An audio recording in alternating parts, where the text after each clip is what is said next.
Okay, I need to tell you what happened this week because the headlines told you one version and there's a completely different story underneath them.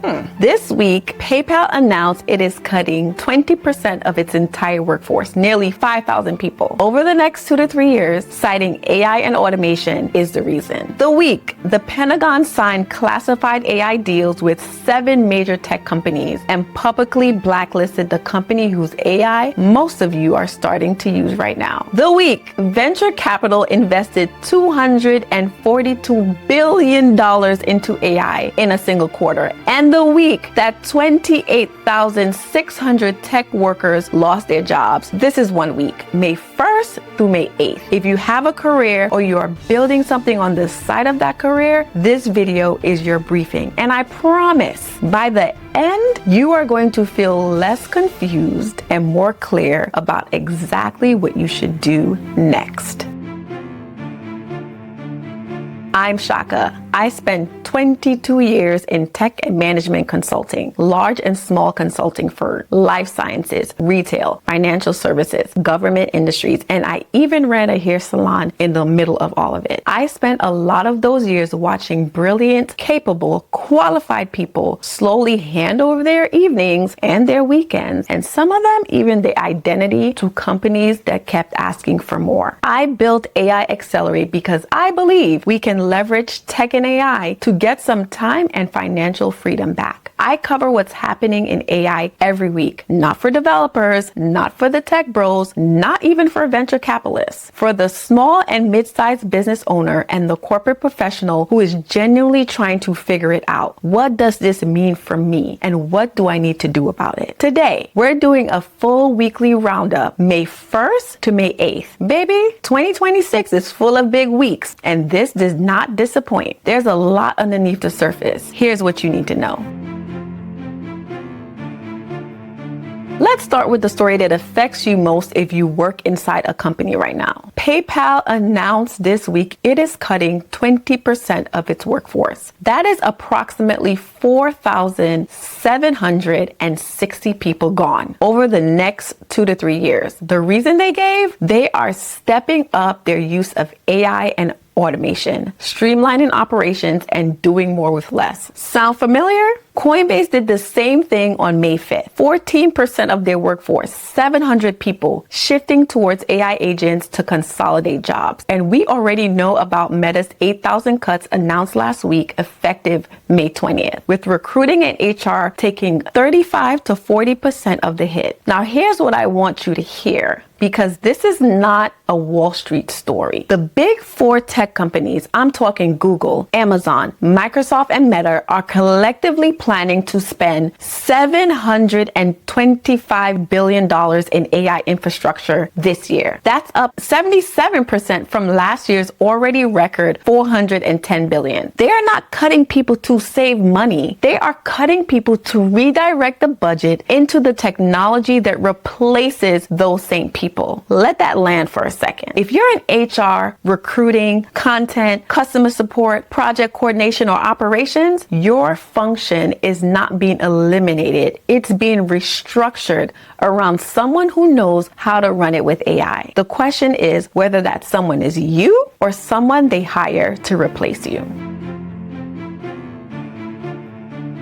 Okay, this one is going to feel personal if you use Claude, and I do, which I know many of you do because I recommended it, and I stand by that recommendation. But there's a story this week that adds some important context. The Pentagon signed classified AI deals this week with 7 major tech companies: OpenAI, Google, Microsoft, NVIDIA, AWS, Amazon Web Services, Oracle, and SpaceX, giving them access to deploy AI inside the Department of Defense's classified networks. Anthropic, the company that makes Claude, was not on that list, and it was not an accident. The Trump administration has officially blacklisted Anthropic and labeled them a supply chain risk. That is a designation that until now was reserved for companies connected to foreign adversaries. Why? Because Anthropic refused to fold and remove safety guardrails that would have allowed the military to use cloud for autonomous weapons and mass surveillance. They said no. The Pentagon said we're done, and then the Pentagon's Undersecretary of Defense went on record this week and said, and I'm quoting directly, not at the Department of War. This is when they were asked if Anthropic would ever be included. Now, here's why this matters for your business. This is not a story about politics. This is a story about what Anthropic is willing to lose to protect what it said it believed. Think about that when you are deciding which AI company deserves your trust and your data. The company that said no to the Pentagon because of its principles is also the company building the tools that are running inside your business. That context is relevant. That is not nothing. If you stand for nothing, you fall for everything. And Anthropic made a stand, and I can stand with that.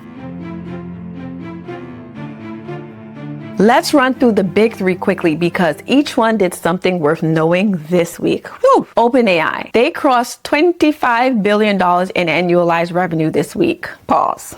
$25 billion annualized in a company that did not exist in this current form 3 years ago. They are also taking early steps towards going public, a potential IPO targeting Q4 of this year at close to $1 trillion valuation.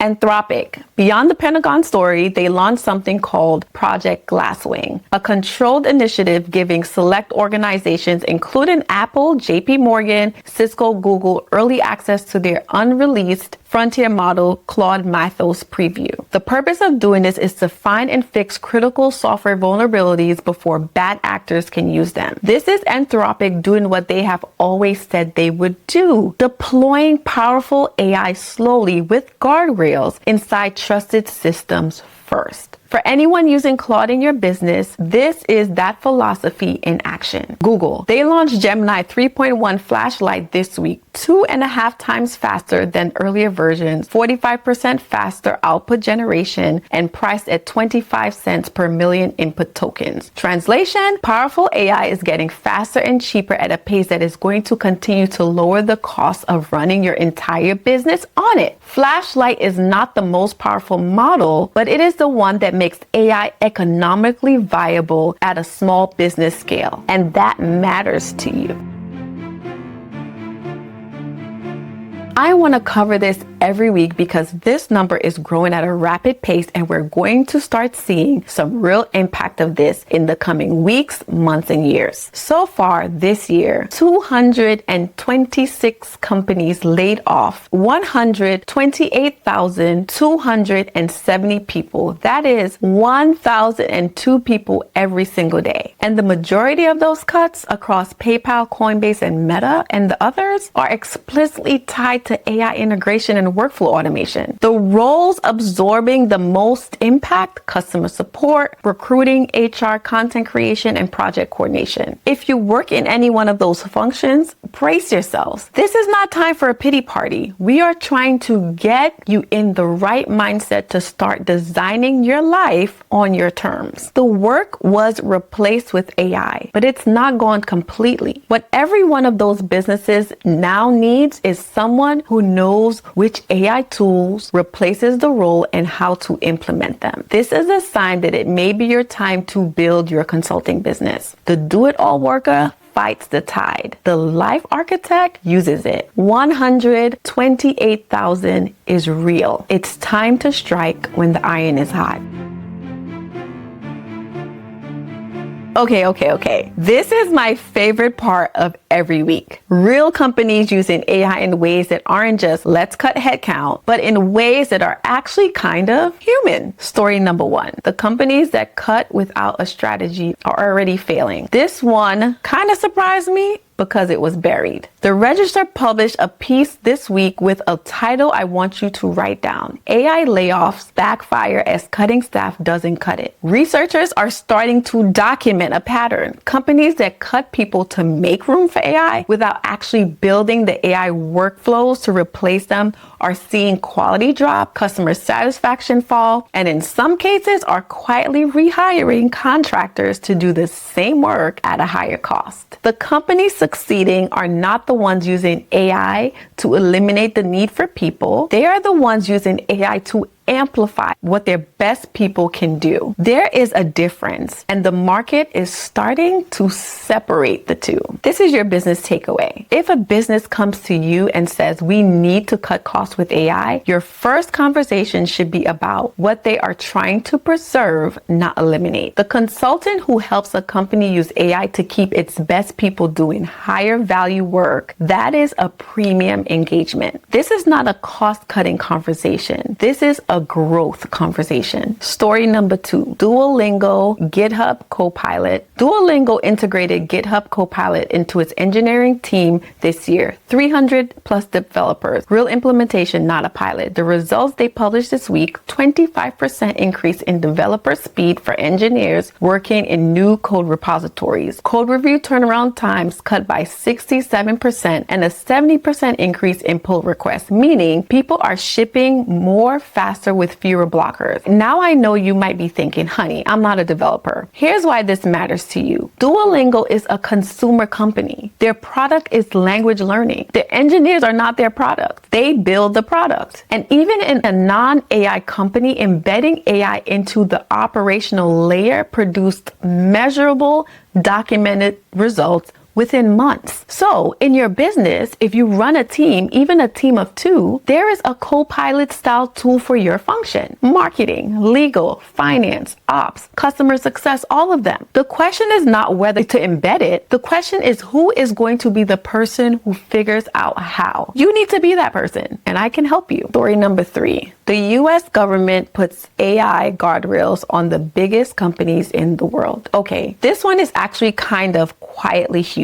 The Center of AI Standards and Innovation announced this week that Google DeepMind, Microsoft, and xAI have all agreed to let the US government test their AI models before public release. Pre-deployment evaluations, security assessments. This is the federal government essentially saying, we are not going to let you ship frontier AI without us checking it first. Now, the cynic in the room is going to say this is just theater, and maybe, but here's what I see when I look at this through a business lens. If the government is putting infrastructure around AI safety and deployment, it is because the technology is no longer experimental. Regulation always follows adoption. They are not regulating things that don't matter. So clearly, this matters. Here's what your business takeaway is. This is a signal and not a threat. The businesses that build AI compliance, governance, awareness into their offers now will be the ones who corporate and enterprise clients trust when the mandates arrive. You don't need to be a lawyer. You need to know the language.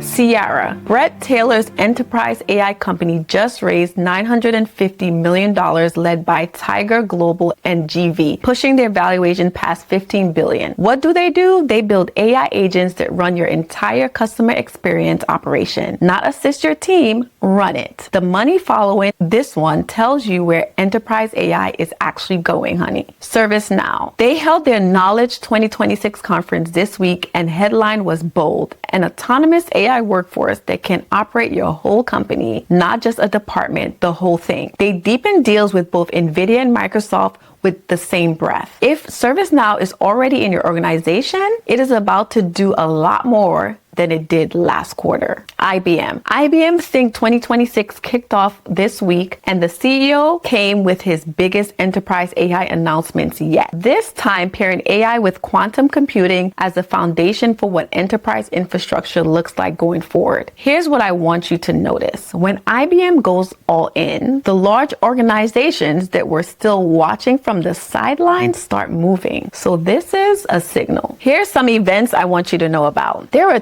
2 events happening next week that you should actually attend virtually, if not in person. First, Databricks Data and AI Summit, May 1st to 13th in Santa Clara. This is the event for understanding how enterprises are actually deploying AI at scale: healthcare, finance, legal, manufacturing. If your consulting, work, or career intersects with any of those, 3 days of virtual sessions from this conference will make you sound 3 months smarter in your next client call. The second event, AI Council in San Francisco, May 12th to 14th. 1,500 attendees, speakers from OpenAI, Vercel, Hugging Face, and Databricks. 10 tracks running simultaneously. There's a virtual option. Block your lunch hour. Take notes on what the speakers are building towards, not just what they're launching now. That forward-looking content is what separates the people who are early from the people who's always catching up. Phew, baby. AI got us on our tippy toes this week. We covered a lot today. Here's what I want you to carry out of this video. 128,000 people lost their jobs this year, and $242 billion flooded into AI in one quarter. Those two numbers exist in the same week, and I think that tells the whole story. The companies cutting people are not the ones winning. The ones winning are the ones building. The companies using AI to give their people more capacity, more quality, more time, those are the ones whose customers are noticing. That is the Duolingo story, the Jumeirah story from last week, the Marriott story. AI is not the weapon. AI is the tool, and the person who decides what it builds, that is still a human. That is still you. Anthropic turned down a Pentagon contract to stay true to what they believe. You don't have to agree with every decision they make to appreciate that there is a company in this space that is building with intention and integrity. And that matters. Who we build with matters. Build something that gives people something real. Time, peace, presence, clarity. That is not a tech story. That's a calling. And it is absolutely the business worth building. If this was useful, even if there's one thing that landed differently from the headlines you are seeing everywhere else, hit subscribe. I drop every week, and the whole point is to make sure you are never the last person in the room to understand what is happening in AI. And if you want a real starting point, not theory, not hustle context, actual steps, I have a free 7-day AI jumpstart in the description. 7 days, 30 minutes each. It is the exact framework I would hand a friend who looked at me across the dinner table and said, "Chaka, I'm ready. Where do I start?" I'll see you next week. Okay, bye.